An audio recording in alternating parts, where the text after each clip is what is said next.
Welcome to the Sean Spicer Show. It is Thursday. I like to call it Friday Eve. It gets me excited.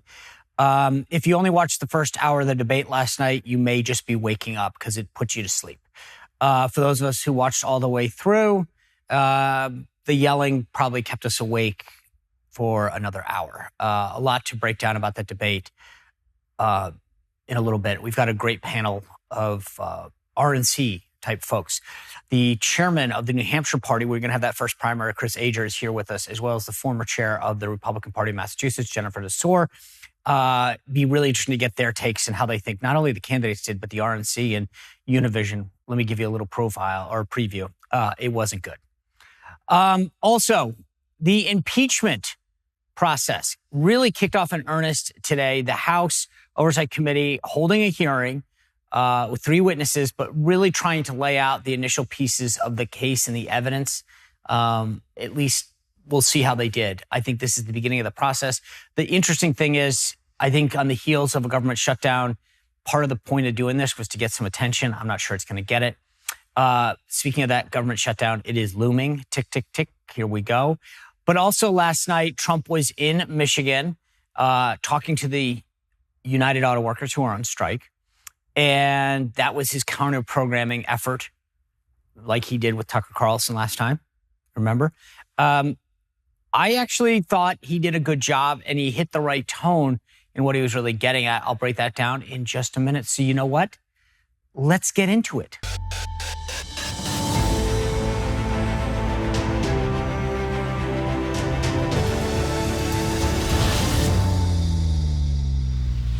I want to break down the debate in a little bit. But before we get to it, I want to make sure that we're up to speed on everything else that's happening in Washington, et cetera. So the impeachment hearing into President Biden kicked off in earnest today. The House Oversight Committee was trying to lay the groundwork for why they're doing this. This is what we've been talking about. I've asked these members of Congress that have come on the show before, if we can't get the American people to understand what you're doing and why, it's going to be a very hard sell. It's impeachment, after all. And let's face it, the Senate isn't going to do anything on this. So it's up to the House to really make the case as to what's happening. I've talked to you guys about this before. The evidence about Hunter Biden being a scumbag is pretty unconvincing, right? I mean, just the money that he got paid, the number of Biden family associates. I mean, just yesterday we talked about the fact that, like, the Biden's name is on the wire document. Like, he's wiring this money from China and he's got President Biden's address. Like, he couldn't have used his own address. There are legitimate questions that need to get answered about these business endeavors. The people, what were they paying for? What money may have transacted that ended up in Joe Biden's bank account? What? I mean, if everyone else is getting paid, and I'm talking everybody, as you have seen, it's not that big of a stretch, but I think the House Republicans need to show it in some way. That's my take on this, at least. But I think this idea of why was the name on the wire? Why would you put your dad? You know, in fact, I would go the opposite way. If I knew my dad was the former vice president, potentially running for president, the last thing I'd do is put his name on a wire from a bunch of Chinese companies. I mean, that's actually really stupid, unless it was intentional. But those are all good questions that need to get asked. And I think it's interesting because the Democrats keep saying, well, there's no evidence. There's no evidence. I don't know that there was a ton of evidence when they went after Trump. This is why I've always said what's good for the goose is good for the gander. The Democrats laid the predicate. They did this with judges and nominees in the Senate years ago. They started peeling this back. They changed the rules, and then they get mad when Republicans do it. They started this. I mean to sound like an 8-year-old, but it's true. They went after Trump twice. And as I said multiple times, he was out of office. So you weren't going to get him. So sorry, this is what happens. So they've got all this evidence that they're laying out, and they've got some witnesses. Jonathan Turley, who I think is a phenomenal legal expert, is testifying as well. And they're making the case as to why this is legit and what you actually have to prove in terms of impeachment. Remember, impeachment isn't a court of law. This is a political consequence, action, right? You're not convicting them. You don't go to political jail. You get impeached. And everyone keeps forgetting that. The standard is whatever politics is. The Democrats, like I said, they impeached Trump when he was out of office. The remedy, ultimately, if you're convicted in the Senate, is that you get removed from office. You couldn't remove a guy who wasn't in anymore. They went through with it anyway. They didn't care. So I just want to pump the brakes on that thing. But again, aside from the debate last night, the other thing that was happening is Trump was out in Michigan at the UAW. And the thing that I thought was great about this is that he really got past the argument, right? The UAW wants more money. They want a 40% increase. Wow. And then they want to work 32 hours and have that considered a 40-hour work week. I mean, I don't know, like it sounds like Europe, like France. I would like more money and less time to work. I mean, this is crazy, but that's what they're fighting for. And Biden, as you saw, went out on the line and said, fine, I'll give you, I'm supporting you on the 40-hour deal. I mean, here's the problem I have, just so we get it. What when federal workers say this? Once you've set the predicate that you only have to work 32 hours to get a 40-hour work week, plus you get a 40% increase, why doesn't everyone else do this? I'll take that deal. I mean, that's insane. That's Europe. I mean, even Europe, probably the French would be like, that's a horrible deal. That's a horrible French accent, by the way. I'm not that good at it. But the idea that these guys are going to get that kind of a deal, the president came out. But Trump went there and changed the narrative. The message was, you guys are getting sold out. It doesn't matter what the deal was. And this is why I think he was spot on with his message. If you're going to get sold out to electric vehicles that are not union made with parts made in this country, then who cares what deal you make? Your job will be obsolete. It will be gone. That's the message that Trump said. Hello. What if you get the biggest deal in the world, if they give you $1 million a year to every job, union job, but there's no more jobs and you get nothing. These guys are getting sold a bill of goods. And it's interesting. I don't know that the press entirely picked up on this because they don't want to. But this is the problem. The union leaders don't want to tell them this. You saw the head of the UAW talk about how great Biden was, although he hasn't endorsed him. But Trump was at least honest with them. If we go all electric, you won't have a job. I mean, you will have massive job losses. And so they don't want to tell them this. I mean, Trump said it doesn't make a damn bit of difference what you get because in 2 years, you're all going to be out of business. He's at least saying to them, hey, I support gas-powered cars. If you want to buy an electric car, that's fine. He gets it. But I just can't believe that people aren't waking up and realizing this. You can support any raise you want, but if the job doesn't exist, it doesn't matter. And I thought Trump did a great job of making that contrast. He also did a great job of making it clear that he wasn't at the debate. And, anyone who questioned why he wasn't there tomorrow, if you watched it, and we'll get to this in a minute, I think he even was like, wow, that was embarrassing. I'm not going into that anytime soon. The government shutdown is also, obviously, we're now Thursday to Friday. I mean, we're ostensibly from right now just over 2 days out. And it's going to happen, right? At midnight on Saturday. It's going to happen. And they're all warning, all the government, the Office of Personnel Management, OPM, is already warning of the thing. And I was flipping through the morning shows. They're all in meltdown mode. They're like, oh my gosh, there's not good. And they're right. I mean, the government is shutting down, just so we're clear. That's not hyperbole. But this is where I think, and I said this every day this week, Republicans are going to get killed politically. All of these people who can't afford stuff, and it's real, by the way, people at the lower end of the economic spectrum, they got bills to pay. You still have to buy food. You still have to put gas in the car. And if you're not getting paid, yes, everyone keeps saying they're going to get paid back. I get it. They will. But if you need money today or tomorrow to pay your daycare bill, your school's education, the gas in your car, we all talk about how Bidenomics is killing us. It is. What do you think it feels like for people living paycheck to paycheck? Service members who are the E5s, E6s, E7s. I mean, I get it. This is Republicans right now. Tell me what you're for. Let the American people know why you're fighting for this. They can't, well, we're not necessarily for the border. We're for this. I mean, there's nothing. There's no consistent, consolidated message coming out of Washington from the House Republicans. No matter what they do, just to be clear, they will not make this deadline. And if you pass nothing, which is what they've done so far, just to be clear, they've passed zero. You cannot say this is the White House's fault or the Democrats' fault because you haven't even given something for them to reject. There is nothing that Republicans in the House agree on that they can say to the Democrats, reject this or negotiate with us on this. And therefore, they're going to get blamed, and rightly so. Right? You can't say, we passed a bill, the Senate passed a bill that we should negotiate. The Senate passed something, they sent it to you. Reject it, pass it, modify it. But right now, they've done nothing. All right.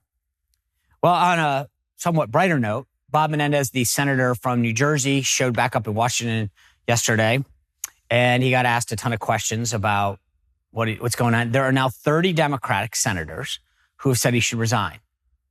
He has stepped down as chairman of the Senate Foreign Relations Committee, and Senator Ben Cardin of Maryland has taken that back over. Apparently, they're saying he'll have it for the rest of this Congress. And Cardin is retiring, so I don't think that this is sort of the drug deal that they've made because no one cares because the guy's retiring, and they're just letting him be a caretaker on the way out. But Menendez, it's going to be interesting because he had to face the music earlier today in a closed-door lunch. I kept thinking, what is he going to walk in and be like, here's a jacket stuffed full of cash with you. Here's a gold bar for you.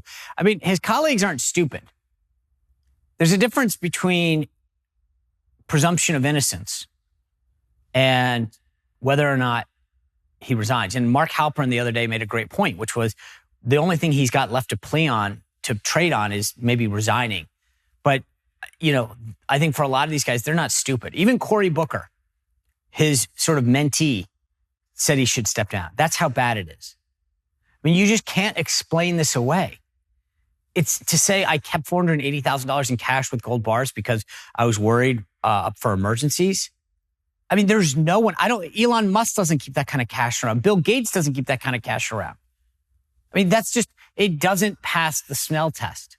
I mean, if you said I kept 50 grand, maybe, but $480,000 in cash and gold bars with the fingerprints of the Egyptians that you apparently bribed, I don't know that you can explain that. And by the way, in an emergency, how many people are walking around going, hey, I got a gold bar. Can you give me some gas? Never happened. But, you know, the upside is, I brought it up earlier, the Senate did vote unanimously, or almost, I guess, to reinstate the dress code. So that was a big blow to Schumer.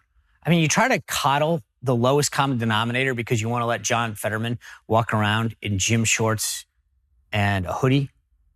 I mean, you're going to get rejected on a bipartisan basis. At some point, if you can't dress the part, go home, step down. He's got a Democratic governor, Shapiro, in Philadelphia.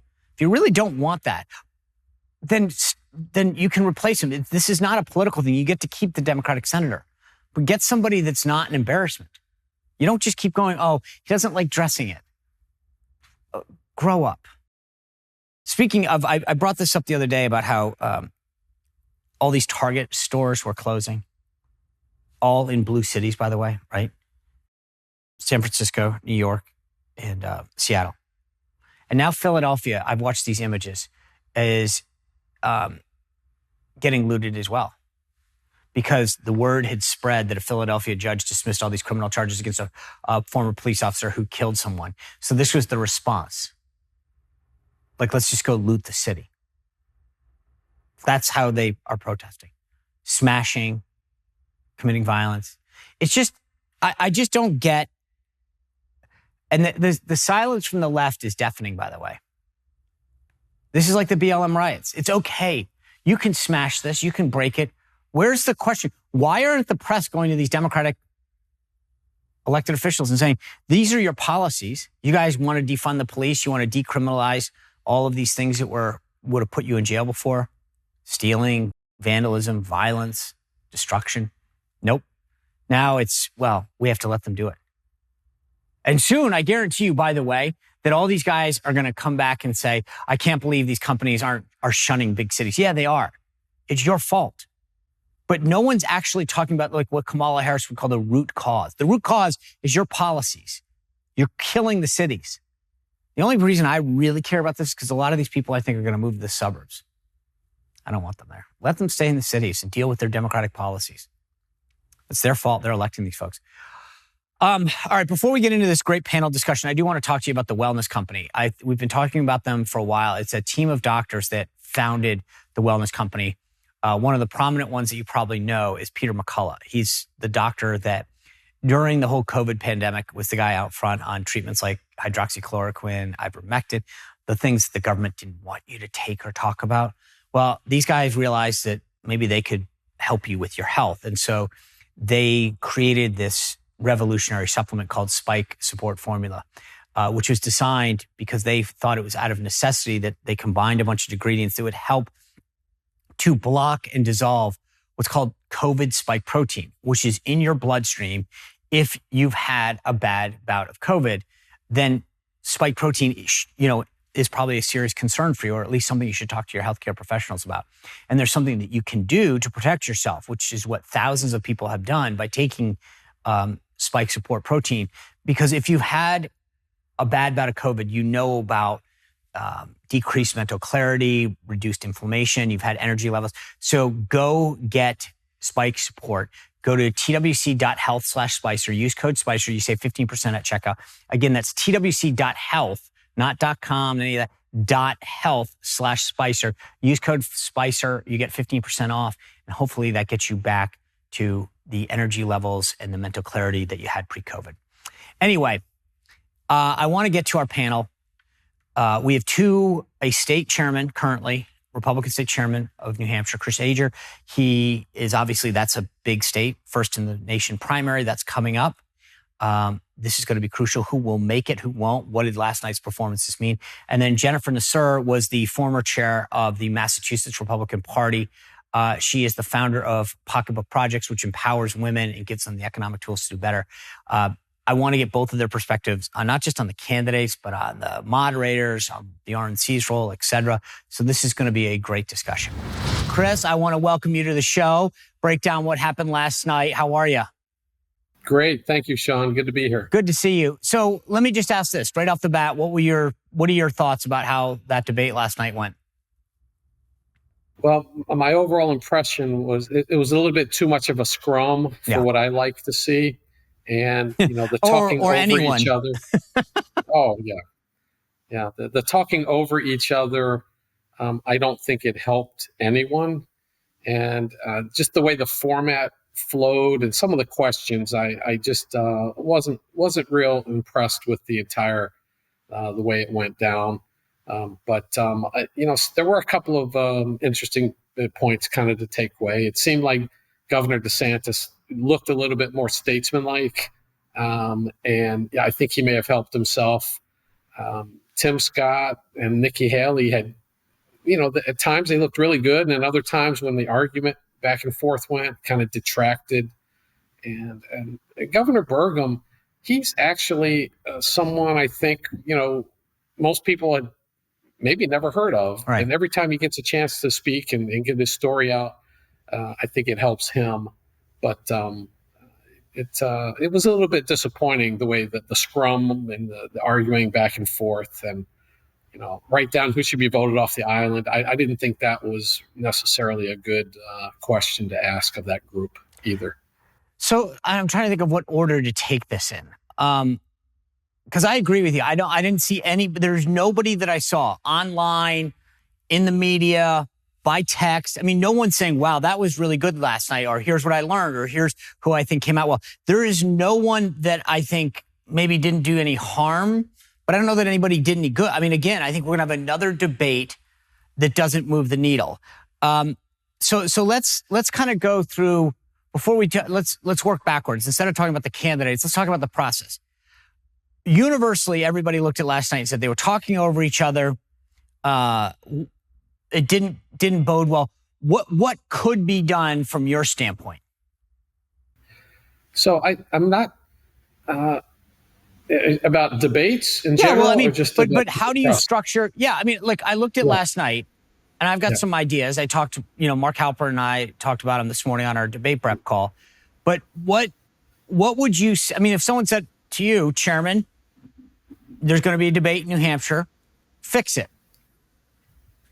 Yep. So, first, these are hard things to do. So it's very difficult to get the right type of questions, and what you think might work in reality may not work. But I think, specific policy questions that you might even give the candidates in advance, because they have scripted answers for a lot of things as well. But give them the topic in advance. Here's what we're going to kind of ask you about. But they did. And tell us your policy, and give everyone a chance maybe to answer the same question. Kind of hard with 6 people, but give everyone a chance to answer, and not allow the people to step on each other. Maybe there's a way we could do that. Yeah. So here's a couple ideas that I had. Number one, 3 moderators is too much. You pick one person does it. What do you think about that?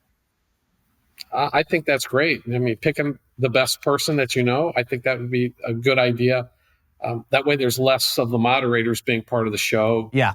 Trying to look good and really focus back on the candidates. All right. So I've been very open about this since last night. I thought the idea that Univision was a official partner sanctioned by the RNC was a huge mistake. Now, for everyone listening, I want to be crystal clear where I come down on this. And I said this before on other matters. If you want to reach out and broaden your appeal in a general election, I'm 100% for that. Politics is about addition, not subtraction. If we want to garner more people and take our message of conservative principles, 100% on board. This is a Republican primary in your state, caucus in Iowa. The voters and the grassroots of our party are trying to figure out who is the best person to be the standard bearer, right? The idea that Univision or CNN or NBC cares at all about that or has any clue is nuts. Why was Univision a sanctioned partner of the RNC? Yeah, I don't know. I'm not on that committee. I believe the value, I think, is trying to show that you have a bigger tent, and to reach out to Latino voters who are trending our direction. Sure. But I think one moderator from Fox, I would have preferred. It was a little bit distracting, and I did kind of look at the camera, quite a few times, looking at Univision. Why is Univision there? So it distracted me a little bit from the debate, from the candidates. I think taking the focus away from the moderators and putting it more on the candidates is the way to go. And it shouldn't matter who the moderator is, right, at the end of the day, as long as they're getting good questions out there. Yeah. All right, I want to pause for a second and tell you guys about Delta Rescue. You've heard me talk about them before. These are the folks that go in and make sure that any animal that's been abandoned, dogs, cats, people who just couldn't take care of an animal during COVID because, frankly, they were ill-equipped and didn't understand what it would take. Delta Rescue comes in and makes sure that everything is taken care of for life. These guys are providing food and nutrition, veterinary care, a place to live for these animals to play, all that kind of stuff. They are amazing because they are the largest care for animal sanctuary in the world, and they are no kill. Anyone who's rescued an animal knows what I'm talking about. So many of these shelters are overrun because people couldn't take care of pets, and they can't support that. Delta Rescue, because of the contributions of people like me and you, make sure that every animal gets the care that they need. No contribution is too small. Every dollar goes directly to helping these animals. They will send you a newsletter, talk about some of the heartwarming stories of the animals they rescued. Please go to deltarescue.org and do what you can to help the great work of the folks there. deltarescue.org. You're doing a great service. Thank you. All right. Through the miracle of technology, we've been able to bring Jennifer into the discussion. Jennifer, I was just saying to the chairman, I don't know why Univision played a role in that. I'm with him. I get the idea of speaking to new audiences, and I'm for that in a general election. But I don't think that it helped last night. I don't think there was a Republican voter that saw not one of the questions that was asked last night. DACA, CRT, is something that a Republican voter in any state is saying, gosh, I'm glad I know that now. Yeah, definitely. I mean, I think that it really was, I heard your conversation, it really was distracting. There were too many moderators up there, and the questions weren't they were geared more toward a general electorate, not toward the primary voters. And if what we want to do is make sure that primary voters are voting, that people are voting in a primary, we need to hone in on those issues that are important to them. And those, it's not that they're not important, but that's not what we talk about, right? When we have record high inflation and an economy in the tank and open borders and crime on our streets. There's so many other things we need to talk about. So, Chairman Ager, I want to ask you this: for the folks that are voting in New Hampshire, what issues do you think that they wanted to hear about and maybe didn't hear about last night, or do you think it was covered? Yeah, well, I think they tried to cover it with Fox Business with the economy, but we're back to it's the economy stupid. I think where the economy is driving a lot, and the second thing that's kind of unnatural is the border. We're a northern state. We have a northern border. It's only 52 miles, but we still see smugglers from Mexico bringing people in from Canada. And it's a problem that is getting bigger all the time. So the border, and they did address that somewhat, and the economy seem to be the two highest issues in New Hampshire. In some of the cities, it's crime and homelessness.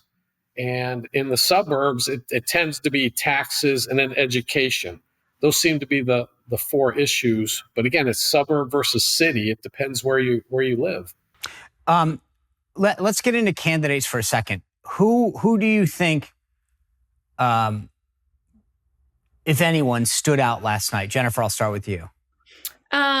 Well, I mean, I think Nikki Haley does, right? Because she just seems like she's the adult in the room, and she, I think she had a great one-liner. I think Chris Christie with his Donald Duck comment, as off as it was and definitely calculated, it was kind of funny. But I think at the end of the day, it was Donald Trump. He wasn't in the room. He wasn't there. And everyone wanted him on stage. Every single person on that stage wanted Donald Trump in there. And I think that is why his numbers keep being where they are. Chris, do you think that anyone made any ground, especially in your state of New Hampshire? Was that a push last night? Was that just sort of, maybe we rearranged the deck chairs a little, but do you think anybody actually is going to move, especially in New Hampshire? Yeah, it didn't seem like anyone had a breakout. Right. To separate them from the field. They're all great Republicans. They're all great candidates. We like them all, but nobody seemed to break out where they're going to become that challenger. I think some of them had some very good moments. Governor DeSantis looked more statesmanlike. Nikki Haley had some very good points. Tim Scott. Governor Burgum, surprisingly, most people don't know him, but when he talks, people say, "Oh, he seems like a legitimate." But you know what I don't get, and I agree with you. I thought Burgum actually had some good points about what his record was in North Dakota. Here's what I thought was interesting. I hosted a show for 3 years at Newsmax, right? Not once. Now, I could go back and check with my team back then, but I don't believe once Doug Burgum or his team reached out and said, "We'd like to come on."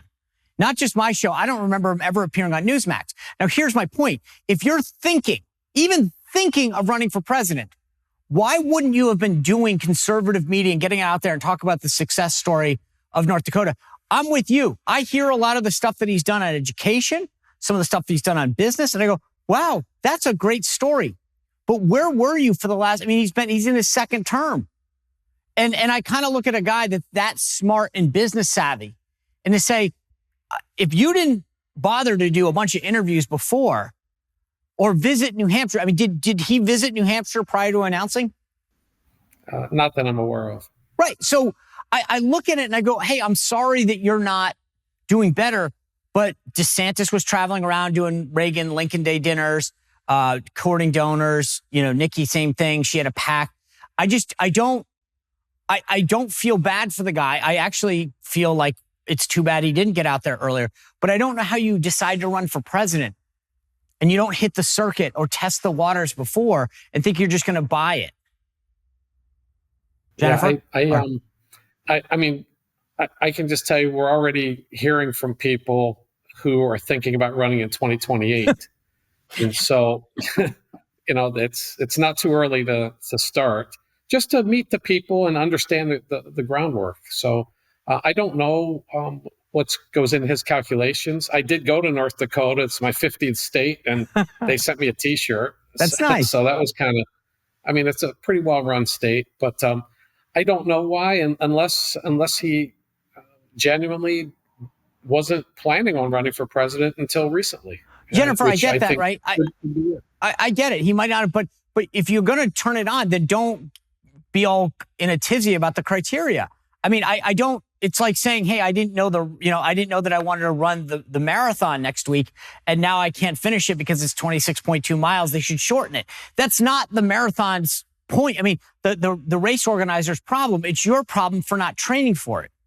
Absolutely. I thought it was really interesting. So I try to pick up on all the cues of what the candidates are saying. And all I took away from that debate with Doug Burgum is that he was running for another term as governor. That's right. Of North Dakota, right? It sounded like he was out there and that was his campaign, was that he was running for governor. Maybe he wants to be a United States senator. I don't know. But it just seemed like he just kept reiterating his experience as governor, but without translating it as to how that would appeal to an American population, over 300 million people across the United States from his one little state. And so I don't discount his experience, business, and as a governor. But it just felt like he was running for governor again. And he was trying to, be the kid in the classroom. Ooh, look at me. Look how smart I am. Look how much information I can say. But I just didn't feel that it was on the presidential level. Well, I agree. I mean, I think the thing that I thought was interesting to your point was he did a great job as a Chamber of Commerce, supporter, saying, here's why you should visit North Dakota, maybe have your business or raise your family there. But in contrast to Governor DeSantis, who kept saying, this is, Florida's the model for this, and here's what we've done. I don't think that Burgum connected what he's able to accomplish to why he wants to be president. And I think for a lot of people, they probably agree with what you said, Jennifer, which was, great. Maybe I'll tell someone to move there, but I don't know that I think that you're making the case to be president. Is that, Chris, do you think that that's how New Hampshire residents picked up on that? I have to be really strictly neutral, so this is a forgive tactic. me for that. But he's, for not knowing him, for people who didn't know him, I thought he actually is doing well, being a total unknown, kind of telling his story. And the story he has to tell is what he's done in North Dakota. Is that going to be enough to propel him towards the front of the line? Time will tell, but it's a steep road for anybody who comes in as a relative unknown. But Vivek Ramaswamy, he portrays just a very quick wit, very smart, very intelligent, energetic person. And he came to New Hampshire for the first time in February. We hosted him. I had no idea he was thinking about running for president until that night. We had we have a soundbite lecture series where we go deep on one topic, and he was talking about woke. And we're sitting on the stage, and I was interviewing him. Everything was going great. And at the end of it, he's like, yeah, and I'm thinking about running for president. And I was like, yeah, I'm the party chairman. I got to make sure I'm fair and equal with everybody. So being completely neutral and fair, he just kind of brought it up. That was in early February. And I just took over January 28th as party chairman. So it was about a week later. And but since then, he's put in the shoe leather to get him where he is on the stage. And I think the dynamic is great. Have experienced governors, people who've run for president before. Vivek, you've got UN ambassador, senator. We've got a great mix of Republicans. We've got a deep bench that the Democrats don't have anything. So I think if we come together when this is over, we should have a great November in 24. All right. I know a lot of us are doing what we can to take care of ourselves these days. Maybe we're doing a little exercise, walking, running, going on the elliptical, or we're eating, cutting out certain things, adding some things. But I want to talk to you more specifically about what we're doing for our liver health, because apparently, according to the American Liver Foundation, over 100 million Americans have a fatty liver. And the latest data from the American Heart Association indicates that adults who do have this were 3.5 times more likely to have heart failure than those without. So this is a really serious problem. And if you're wondering why you have if you're gaining weight, losing energy, it may be because you have a fatty liver. I hate to tell you, but it's true. And for decades, you think about it, as you've been living, your liver has totally helped you out with all sorts of stuff. 500 key functions daily. It takes care of so many of the bad things that come into our body and processes them.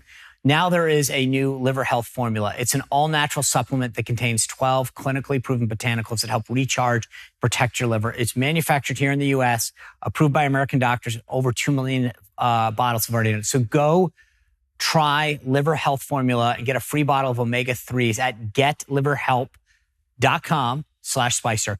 Getliverhelp.com/Spicer.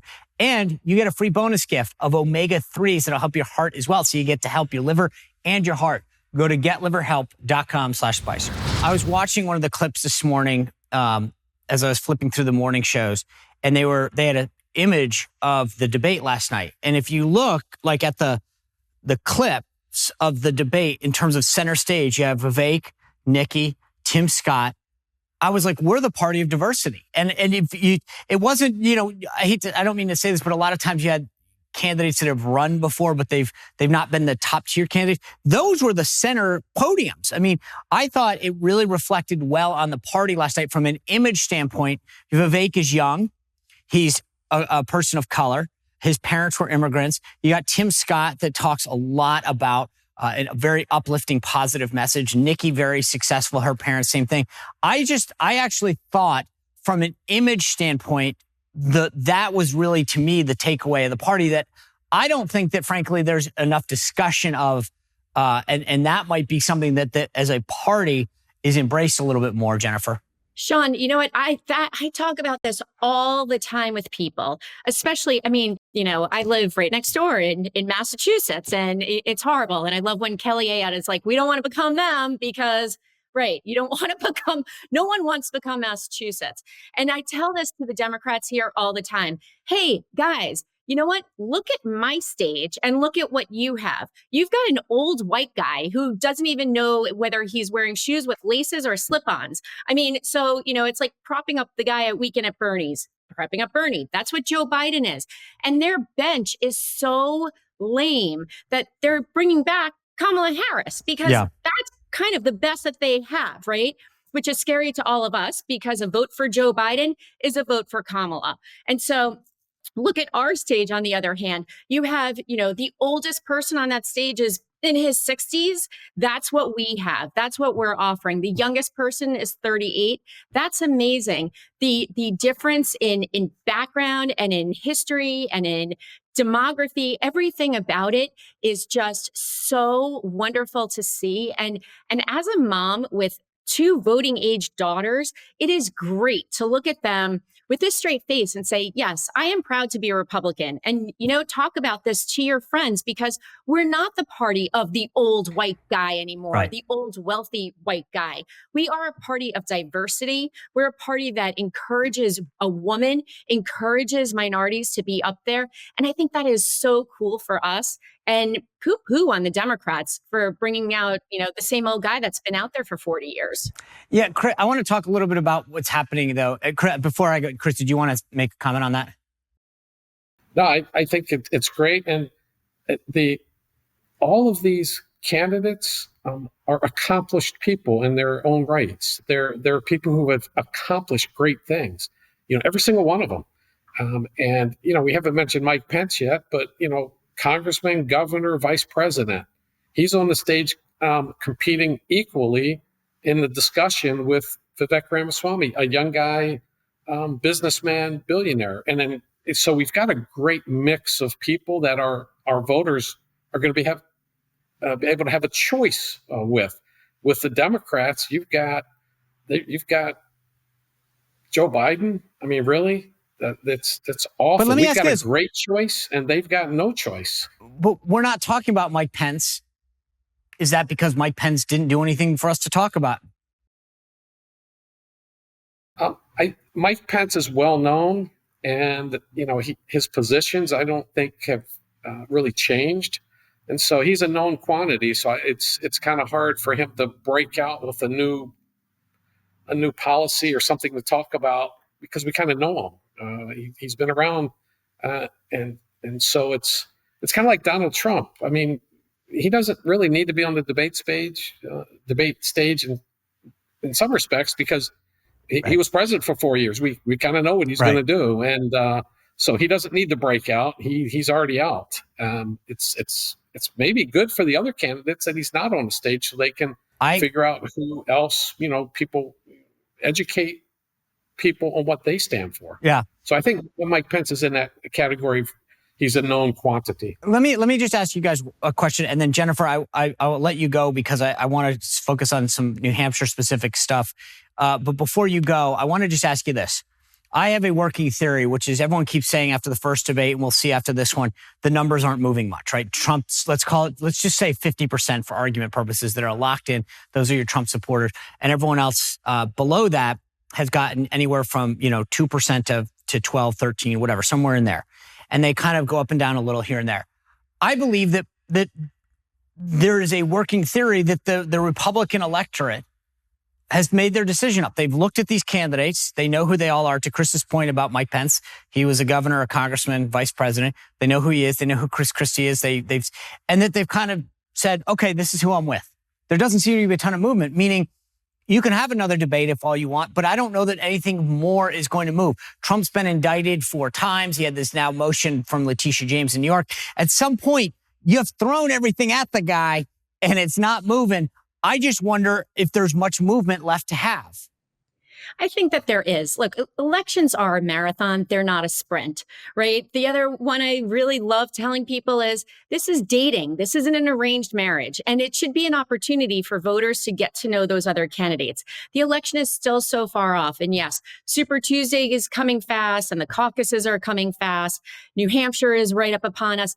I know that, but I still think that, there are people who are diehard Trump supporters because Trump said everything that goes on in their head. But at the end of the day, I also think that voters are looking for someone to win a general election. And in order to win a general election, you can't go slamming other people. You need to talk about our energy policies. You need to talk about the economy, inflation, education, healthcare. And I think that those are things that people are still getting to know all of these candidates and listen to them and hear from them. I mean, I think it would be great to maybe separate the stage a little bit and have, 1 hour of 3 or 4 people and then the next hour of 3 or 4, because it was a snooze fest for such a long time last night.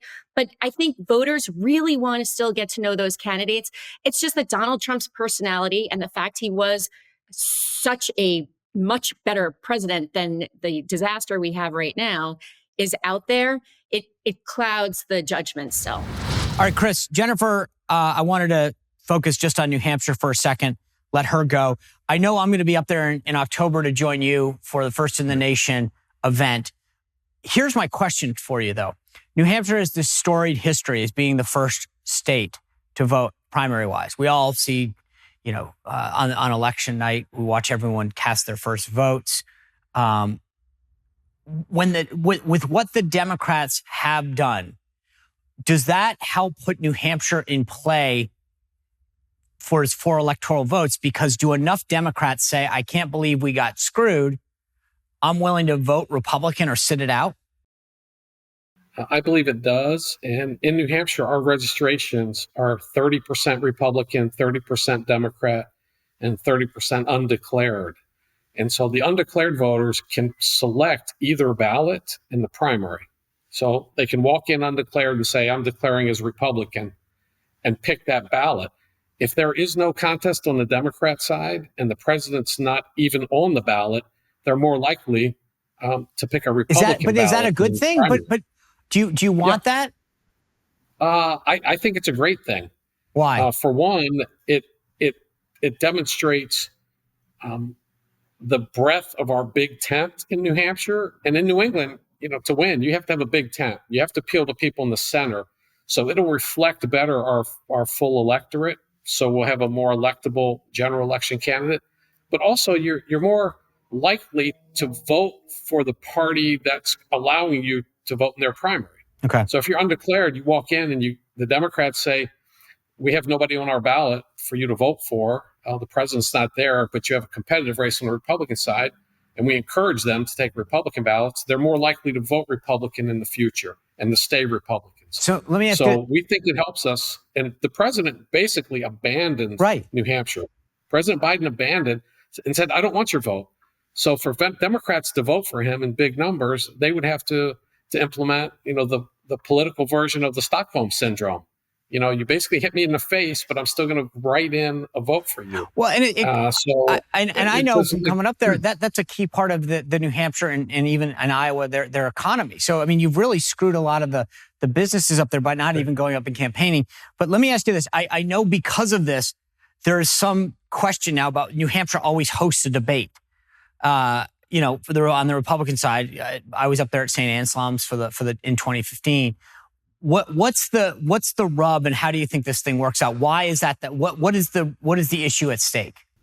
Yeah. So the Iowa caucus is January 15th. We were planning on going January 23rd. Okay. If the Democrats in Iowa turn their caucus into a primary, our Secretary of State by state law will have to go a week prior. The RNC, my understanding is that the debate committee had scheduled a debate, or they were looking at a debate in New Hampshire the week before the primary. So between Iowa and New Hampshire. So if we move forward, then that date doesn't make sense anymore. And so I understand the logic of it and the timing, because now you're into Christmas time. And so it would make it difficult logistically to do as well. But we're hopeful that the Iowa Republicans can stop the Iowa Democrats from violating the Iowa state law, which says a caucus is a caucus, and it's people coming and voting in person versus a mail-in caucus, which then becomes a primary. So the Democrats in Iowa, I mean, if you can screw it up, they will. I mean, I don't even think they counted the ballots from 4 years ago. Right. They haven't even finished their caucus from 4 years ago. So hopefully the Iowa Republicans will prevail, and there may be a lawsuit to force the Democrats to do what Iowa state law says. Yeah. And we support the Iowa Republicans 100%. They've been very good. The RNC has been very good to New Hampshire. It's been very supportive, and we really appreciate it. All right. Well, I look forward to getting back up there for that First in the Nation primary in October event. I appreciate you having me up there, and I'll set everybody straight. How's that? That'll be great. And if anybody wants to check out that event, that's nh.gop. You can check it out. You can sign up to attend if you like. All the candidates, 11 out of 13 candidates will be there. President Trump, you know, he's not attending these type of events generally, but we've got a lot of other speakers, including candidates. You know, Ronna McDaniel, Senator Ernst, Congresswoman Kamak, our top billing, Sean Spicer. There we go. Yeah. Number one. Yeah. And, I mean, who cares about presidential candidates? Yeah, we got a few. Yeah, those are secondary to Sean, though. But that's awesome. All right, we'll see you there. Group. Thanks for sharing your insights with us today. All right. Thank you, Sean. You bet. All right. I think we all agree last night's debate did not go well. The question is, where do we go from here? Some good suggestions about how to retool this thing. The big question is, what will be done? We have a debate. It's in Miami. I've reported this, and supposedly NBC News. I don't see this getting better, though. If that's the case, 4% is not going to get too many people off the stage. But this was not helpful. I actually believe what I was saying at the end is what matters. I think everyone kind of knows where they are. They're with Trump or they're looking for an alternative. But most people are settled. We're not seeing the movement that you normally would. Tomorrow, we have a great discussion with Tommy Tuberville, who is the Democrats have been going after for all of these stops, blockade on military promotions en masse. But it's not the real story. The media and the left aren't telling you what's really going on. You're going to want to hear, I'm going to break it down with him as far as how it started, why it's happening, and where things go. Thank you to everybody who's been subscribing to the Sean Spicer Show, especially on Apple Podcasts. That is a huge marker for us. Go there, give us a 5-star review. Thank you for all your support, and obviously for those of us who are on YouTube as well. Looking forward to tomorrow, and then we've got, of course, next week. And next week's shows, my gosh, the government might be shut down, but we will not be. I promise you that. See you tomorrow on the Sean Spicer Show. Well, if you enjoyed this content, make sure to like this video, subscribe, and click the notification bell to get more.